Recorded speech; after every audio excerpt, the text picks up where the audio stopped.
TV Perú Mundo.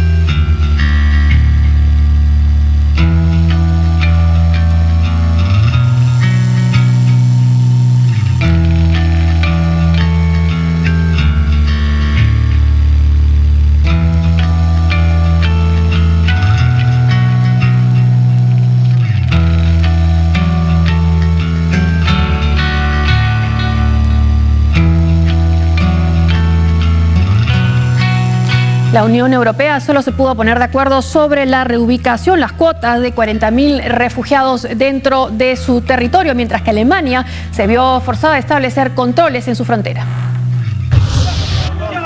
Desde este lunes entró en vigencia la restrictiva ley de inmigración en Hungría, que declara como delito el cruce ilegal de sus fronteras. En caso de ser detenidos, los inmigrantes podrían ser condenados a 3 años de cárcel o expulsados del país.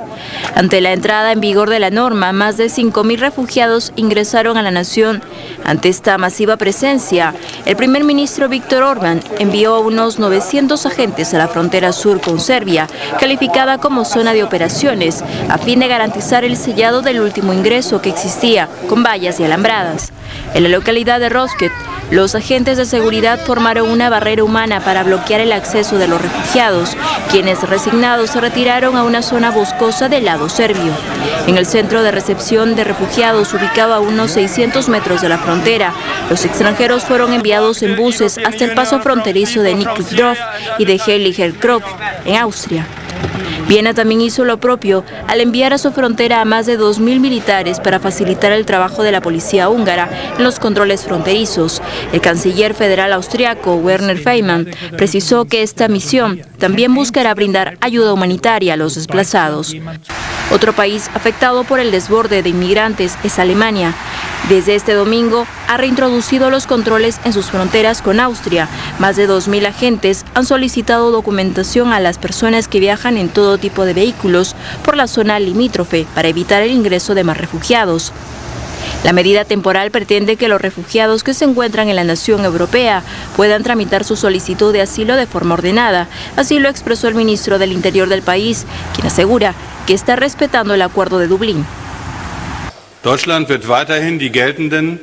Alemania sigue atendiendo las directrices europeas y nacionales para la protección de refugiados. Las normas de Dublín y regulaciones de registro siguen siendo válidas. Por ello les recuerdo a los miembros del bloque europeo respetar este pacto. El deber de un Estado europeo no es solo registrar a los solicitantes de asilo, sino acogerlos y darles asilo.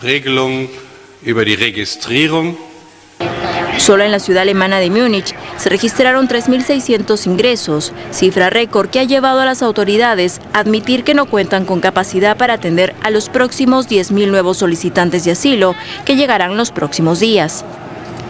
En ese contexto, los ministros de Interior de la Unión Europea aprobaron la propuesta de reubicar a unos 160.000 solicitantes de asilo llegados en un comienzo a Italia, Grecia y Hungría para los próximos 2 años. Desde Bruselas no especificaron el reparto de cuotas de acogida por Estado miembro o un calendario para ello. Se espera que estos alcances se concreten el próximo 8 de octubre en Luxemburgo, donde se llevará a cabo un próximo encuentro. Terminó esta reunión de los ministros del Interior europeos en Bruselas, en Bélgica, pero la conferencia de prensa después de la reunión se informó que no se había podido llegar al acuerdo de los 160.000 en 2 años. Se va a ver eso en octubre. Hay otros puntos en los que sí han llegado algunos acuerdos, por ejemplo la situación en los puntos críticos donde llegan fundamentalmente quienes reclaman refugio, como por ejemplo Grecia, apoyar financieramente a esos lugares, a tener lugares para que la gente se registre, ¿no? Hacer más fácil fácil y más veloz ese tipo de trámites. También hay una conferencia de donantes propuesta por Noruega. Bueno, son puntos en los que van avanzando, pero aún se nota pues las divisiones que existen entre Europa del Este y Oeste sobre este tema. Claro, esta determinación alemana de volver a imponer controles en la frontera entre Alemania y Austria tiene dos explicaciones, en mi opinión, ¿no? La primera es que el Partido Demócrata Cristiano Alemán en realidad no es un partido, es una coalición de dos partidos. Uno llamado así, Democracia Cristiana, y el otro es el Partido Social Cristiano de Baviera, generalmente un poco más conservador y gobierna en, digamos, la región de Baviera.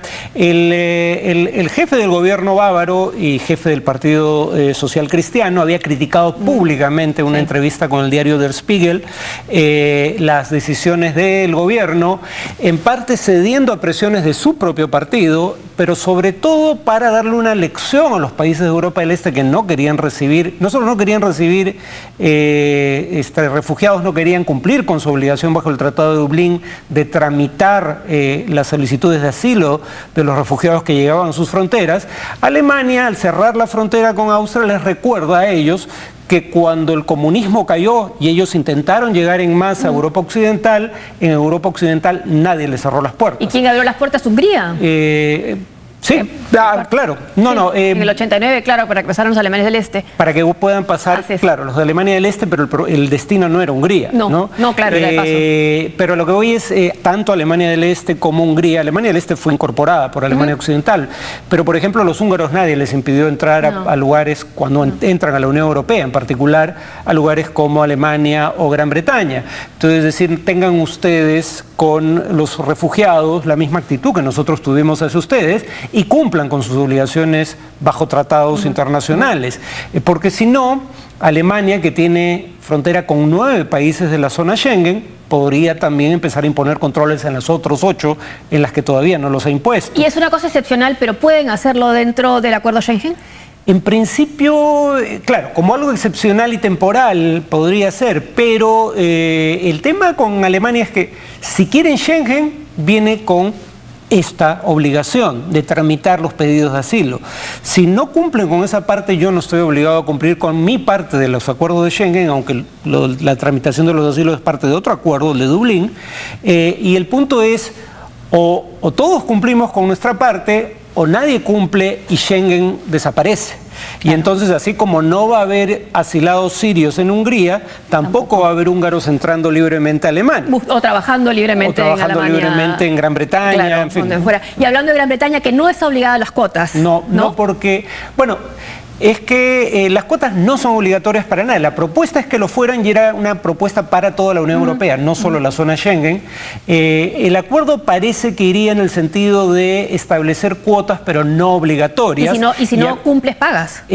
No, habría incentivos económicos para los países que cumplan las cuotas. Es un poco una forma de que los gobiernos cuyas poblaciones estarían mayoritariamente en contra de recibir refugiados, los de Europa del Este básicamente, para que tengan un incentivo para la población, para que cambie su actitud y para poder explicar una decisión de ese tipo, recibirían recursos si es que tramitan los pedidos de asilo. Donde sí parece que ha habido un cambio de actitud es en el Reino Unido, ¿no? El primer ministro David Cameron, acusado de no tener esa compasión con los refugiados, hizo primero un anuncio sobre cuántos iba a recibir y hoy ha estado de visita en un campo de refugiados sirios en el Líbano, dentro de su política que es: yo ayudo a los sirios en países vecinos para que no tengan que atravesar el mar o las fronteras con los peligros que hemos visto. Y él insiste en, además, que el rol de Gran Bretaña es importante porque después de Estados Unidos es el país que más ayuda económica da a la región que está en conflicto. Claro, pero también uno de los que ayuda a los grupos armados y les envía armas, ¿no? O sea,